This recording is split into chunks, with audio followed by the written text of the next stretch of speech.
എല്ലാവർക്കും നമസ്കാരം. മറ്റൊരു വീഡിയോയിലേക്ക് സ്വാഗതം. കുറച്ച് ദിവസങ്ങളായി വീഡിയോ ഒക്കെ ചെയ്തിട്ട്, എന്നാലും ഇന്നത്തെ കേസുമായി ബന്ധപ്പെട്ടിട്ട് ഒരു അപ്ഡേഷൻ അല്ലെങ്കിൽ ഈ പറയുന്ന രൂപത്തിലുള്ള കാര്യങ്ങൾ പറയാൻ വേണ്ടിയിട്ടാണ് ഈ ഒരു വീഡിയോ ചെയ്യുന്നത്.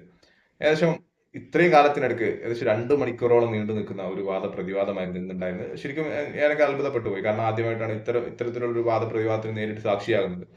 അപ്പോ കണ്ട സ്ഥിതിക്ക് പറയാൻ പറയാൻ പറ്റുന്ന കുറച്ച് ഒരുപാട് കാര്യങ്ങൾ അതിലുണ്ടായിരുന്നു. അപ്പൊ അതിന് വേണ്ടിയിട്ടാണ് അത് നിങ്ങളുടെ മുന്നിൽ ബോധ്യപ്പെടുത്താൻ വേണ്ടിയിട്ടാണ് ഈ ഒരു വീഡിയോ ചെയ്യുന്നത്. നല്ല രൂപത്തിൽ നമ്മുടെ ഷാ വക്കീൽ ഭയങ്കരമായിട്ട് കാര്യങ്ങൾ അവതരിപ്പിച്ചു. വളരെ സൗമ്യമായ രൂപത്തിൽ ഏതൊരു ആളുകൾക്ക് മനസ്സിലാവുന്ന രൂപത്തിൽ ഒരുപാട് കാര്യങ്ങൾ അവിടെ പറഞ്ഞിട്ടുണ്ടായിരുന്നു.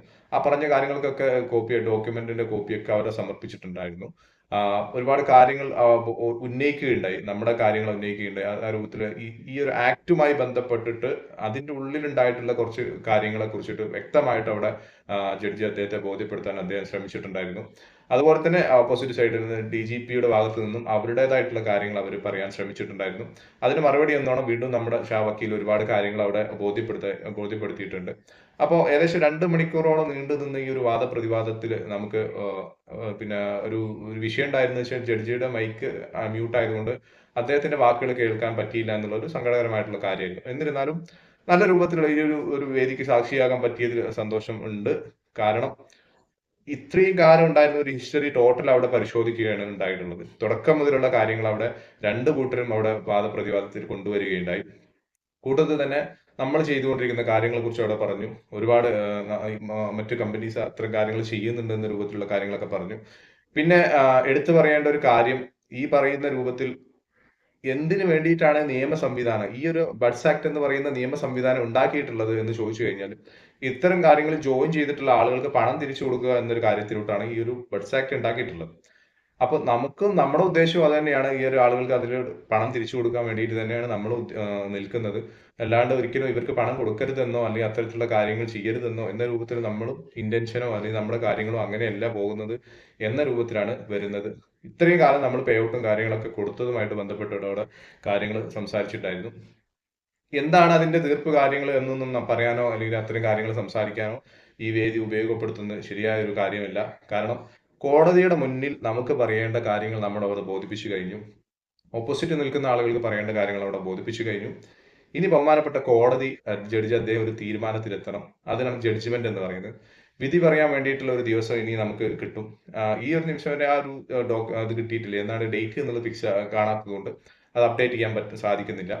അപ്പോൾ വരും ദിവസങ്ങൾ നമുക്കത് കാണാനും എന്നാണെന്ന് അറിയാനൊക്കെ പറ്റും. നമ്മുടെ ഗ്രൂപ്പുകളിലേക്ക് അത് വരും, തീർച്ചയായിട്ടും വരും.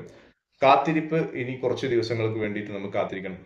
വിധി അനുകൂലമാവണേ എന്ന് ഉള്ളുരുകി പ്രാർത്ഥിക്കുന്ന ലക്ഷക്കണക്കിന് ആളുകളാണ് നമ്മളെല്ലാ ആളുകളും. കാരണം നമ്മുടെ സാമ്പത്തികമായിട്ടുള്ള പുരോഗതിക്കും നമ്മുടെ ഹാർഡ് മണിയൊക്കെയാണ് അവിടെ ലോക്കായി കിടക്കുന്നത്. നമ്മുടെ ഒരു സാമ്പത്തിക മുന്നേറ്റത്തിന് വേണ്ടിയിട്ട് നമ്മൾ ഇത്തരം കമ്പനിയിൽ ജോയിൻ ചെയ്യുമ്പോൾ അതുമായി ബന്ധപ്പെട്ട ഒരുപാട് സ്വപ്നങ്ങളും ഒരുപാട് കാര്യങ്ങളും നമ്മൾ ഒരുക്കി കൂട്ടി വെച്ച് അത് ഒരു അവസരത്തിൽ ചില്ലുകൂട് തകർന്ന് പോകുന്ന പോലെ തകർന്നുണ്ടാകുന്ന സംഭവത്തിൽ ഒരുപാട് പ്രതിസന്ധികൾ ഈ ഒരു കുറച്ച് 6 മാസക്കാലത്തിനുള്ളിൽ നമ്മൾ എല്ലാവരും അനുഭവിച്ചു. അപ്പൊ അതിനൊരു തീർപ്പ് എന്ന രൂപത്തിലോട്ട് കോടതിയുടെ ഭാഗത്തു നിന്ന് നല്ല രൂപത്തിലുള്ള ഒരു വിധി വരണമെന്ന് ആഗ്രഹിക്കുന്ന ആളുകളാണ് നമ്മൾ എല്ലാ ആളുകളും. അതുപോലെ തന്നെ പ്രതികൂലമായിട്ടും വിധി വരാം എന്ന് നമുക്ക് വിശ്വസിക്കാം. കാരണം നമുക്ക് ഒരിക്കൽ അത്ര അനുഭവം ഉണ്ടായിട്ടുണ്ടായിരുന്നു.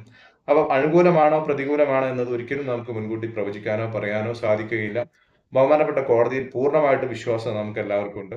എന്തായാലും കാത്തിരുന്ന് ഈ ഒരു ദിവസങ്ങളിൽ നമുക്ക് അത്തരം കാര്യങ്ങൾക്ക് വേണ്ടി പ്രാർത്ഥനയോടുകൂടി കാത്തിരിക്കാം. പ്രാർത്ഥനകൾ ഞാൻ എപ്പോഴും പറയാറുണ്ട്. പ്രാർത്ഥന ഒരിക്കലും നമ്മുടെ ആരുടെ പ്രാർത്ഥനയും തട്ടപ്പെടുകയില്ല. റൈറ്റ് മൊമെന്റിൽ അത് കറക്റ്റ് സമയത്ത് നമ്മളിലോട്ട് എത്തിപ്പെടും.